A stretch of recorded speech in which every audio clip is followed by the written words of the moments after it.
인신공양 더 이상 안 돼. 우한 코로나19의 확산세가 정말 심상치 않습니다. 마치 중국 오랑캐들이 야음을 틈타 질풍노도처럼 무섭게 들이닥치는 형국입니다. 최대한 사람 만나는 것을 자제하시고 당분간 집안에서만 계시도록 하십시오. 우리의 경우 사망자는 아직은 적지만 수천 명이 확진을 받은 상태이며 완치 판정을 받은 사람이 재확진 판정을 받는 사례가 국내에서 발생하여 재발이 된 우려를 자아내고 있고, 말도 안 하고 엘리베이터를 같이 탔을 뿐인데도 감염이 되는 사례도 발생하고 있습니다. 서울대병원 감염내과 최평균 교수에 따르면 최악의 경우는 국민의 40%도 감염될 수 있고 연말까지도 이를 대비해야 한다고 말했습니다. 미국의 질병통제예방센터 CDC에서도 현재의 코로나19라는 질병이 감기처럼 온 인류를 감염시킬 수 있으며 금년에 토착화될 수도 있을 것이라는 우려를 표명했고, 미국의 하버드대 전염병학 마크 립시치 교수도 앞으로 1년간 40 내지 70%까지 이 바이러스에 감염될 것이라고 예측했습니다. WHO는 중국 우한에서 처음 시작된 신종 코로나 바이러스의 명칭을 COVID-19로 정했는데, CO는 코로나, VI는 바이러스, D는 질환, 19는 2019년도를 의미하고 있습니다. 지금은 통상 코로나19로 부르고 있습니다. 우리 주님은 마태복음 24장, 마가복음 13장, 누가복음 21장에서 세상 마지막 때에 될 일에 관하여 자세하게 말씀하시고 있습니다. 그중 누가복음 21장 11절에서 마지막 때에는 처처에 큰 지진과 기근과 온역이 있을 것이라고 경고하셨습니다. 성경에서 말씀하시는 온역은 대부분 불의한 자를 향해 내리시는 하나님의 심판으로서 인간을 죽음에 이르게 하는 치명적인 전염병을 의미하고 있습니다. 그 불의한 자가 나라의 지도자인 경우도 있습니다. 다윗 왕의 경우가 그랬습니다. 사탄의 충동을 받은 다윗은 하나님을 의지하는 것보다 이스라엘을 계수함으로, 그러니까 센서스 인구조사함으로 하나님께서 이 일을 악하게 여기사 이스라엘에게 전염병을 내리시니 무고한 백성들 가운데 죽은 자가 7만 명이나 되었습니다. 지도자 하나가 잘못하면 죄 없는 수많은 백성이 생명을 잃는다는 예입니다. 다른 얘기를 해봅니다. 인신공양을 하는 일은 섬기는 신에게 사람을 바치는 종교의식을 제외하고는 나라가 망했을 경우에만 불가피하게 일어난 참사라 할 수 있습니다. 5천년 우리나라의 역사 가운데는 일제치하, 위안부처럼 여자와 관련한 가슴 아픈 일들이 많은데, 몽골은 고려 고종시대 고려에 대한 항복 조건으로 고려의 동남 동녀 각 500명씩을 바치라 했고, 그 후 원이라고 국호를 바꾼 후에도 여전히 고려의 공려를 요구하였습니다. 고려 조정의 빈번한 공려 징발로 민간에서는 조혼하는 풍속이 생겼는데, 그것은 공려를 처녀 중에서 선택하였기 때문이었습니다. 원나라가 망하고 들어선 명나라도 역시 공려를 지속적으로 요구하였고, 고려를 멸망시키고 들어선 조선도 명나라에 지속적으로 공려를 제공하였습니다. 무능한 왕 인조 때문에 병자 호란으로 나라의 주권을 빼앗긴 조선은 청나라로부터 온갖 수치를 당하며 살았는데, 당시 60만 명이 넘는 조선 사람들이 청나라의 노예로 끌려갔고 대부분 부녀자들이었으며 성적인 학대를 받고 살다가 나중에 고향으로 돌아왔지만 사회적 냉대를 받게 되었고, 순결을 지키지 못한 자책감으로 스스로 목숨을 끊기도 하였습니다. 고향에 다시 돌아온 부녀자들을 환양녀라고 불렀는데, 나중에 환양년으로 말이 바뀌어 지금도 경멸의 상징이 되었습니다.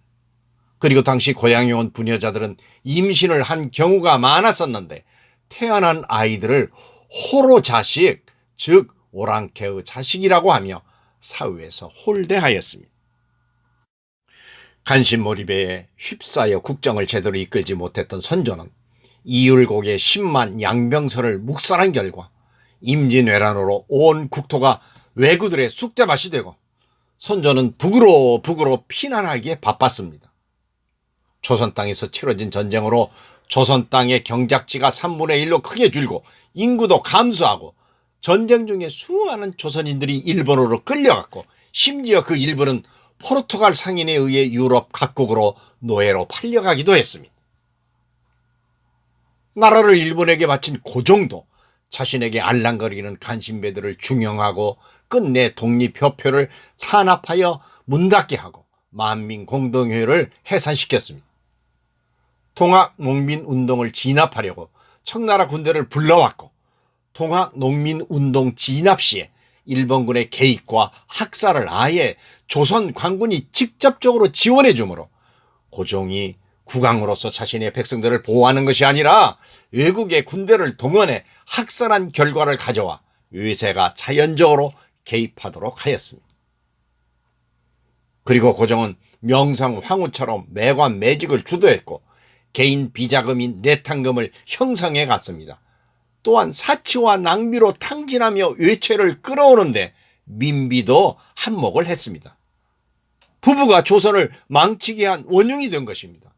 그래서 36년 동안 일제의 강압 정치에 온 나라가 고통을 당한 것입니다. 이완용만의 책임은 결코 아니었습니다. 왕비도 얼마든지 나라를 망치는데 큰 역할을 할 수 있다는 것이 오늘날 우리에게 주는 큰 교훈입니다.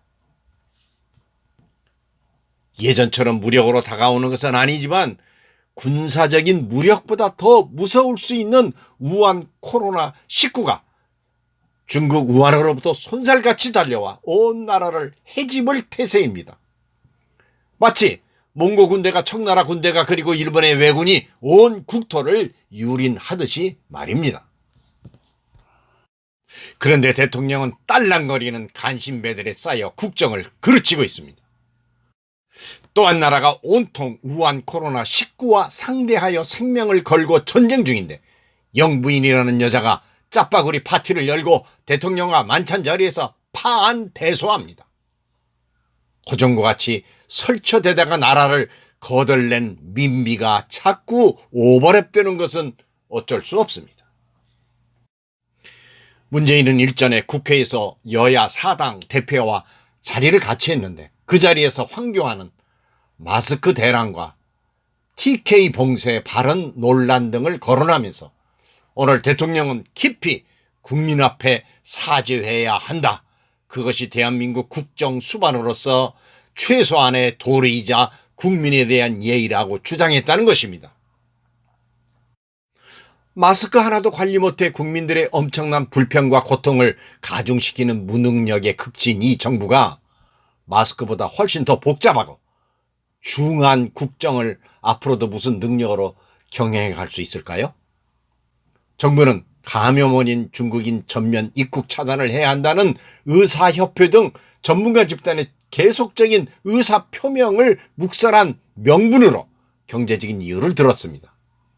중국과의 교류를 막으면 한국 경제가 어려워진다는 이 얘기인데 사실은 중국의 굴종적인 태도를 줄곧 보여온 문재인과 그 하수인들이 얄팍한 명분으로 내세운 것이죠.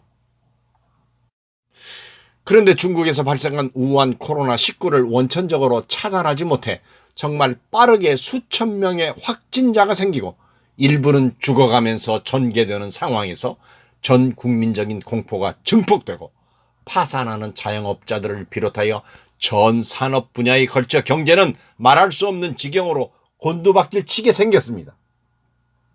비단 경제뿐입니까? 나라가 온통 국력을 코로나19에 집중해야 하니 얼마나 국력의 낭비가 올까요? 원점으로 회복하기까지는 국민들이 감당해야 하는 고통이 상상이나 되십니까? 한 사람의 잘못으로 왜 안 해도 될 이 엄청난 고통을 애미한 국민들이 감당해야 합니까? 또한 우리나라 국민들의 입국을 금지하거나 입국 절차를 강화한 나라가 50여 개국을 넘어섰습니다. 영향력이 세계적인 미국은 머지않아 한국을 여행 금지 국가로 지정할 태세입니다. 대한민국이 아프리카 최빈국들만 또 못한 취급을 받으며 국제적 망신을 당하고 있습니다. 세계경제 10대 대국의 모습이 너무 초라하기 그지없습니다. 파한대소하며 기생충을 그리 좋아하더니만 국민들이 세계적인 기생충 취급을 받게 생겼습니다. 이게 다 중국의 아픔은 우리의 아픔이라며 중국과의 운명 공동체를 재차 강조하며 중국의 굴종적인 외교로 일관한 문재인과 그 하수인들 때문입니다. 그런데 작금의 우한 코로나19뿐만 아니라 그동안 엄청나게 국가적인 손실을 끼쳤던 원자력 정책 등 그 수많은 실정에 대해서 국민의 상모섬인 대통령으로서 주인인 국민들에게 잘못을 고하고 용서를 구하는 말을 이제껏 한마디도 안 하고 있는 문재인은 과연 이 나라의 대통령 맞습니까? 국민들과 인민들 앞에서 자신의 잘못에 대한 사과를 절대 안 하는 시진핑과 김정은과 문재인은 정말 닮은 꼴임에 틀림없어 보입니다.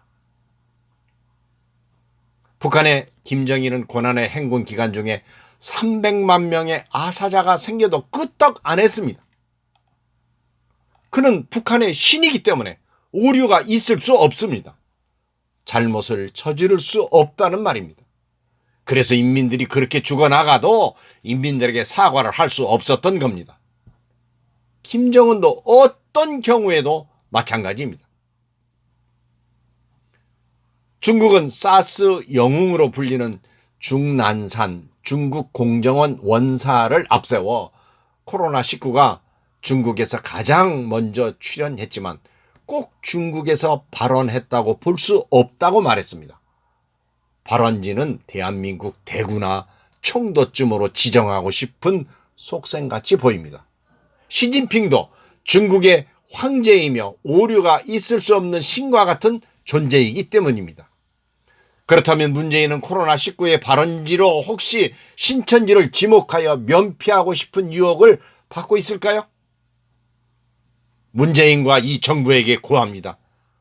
우한 코로나19로 얼마나 더 많은 대한민국의 선량한 국민들이 더 감염되고 그리고 얼마나 많은 국민들이 더 죽어나가고 경제가 더 무너져야 국민들 앞에서 초동 단계의 국경과 바다와 공항 등을 완벽 차단하지 못해서 오염원이 중국으로부터 대한민국에 유입되어 전 국가적인 재난이 들이닥쳤다며 무릎 꿇고 눈물로 참회하겠습니까? 그때가 되면 당신도 당신의 권력도 이미 없습니다.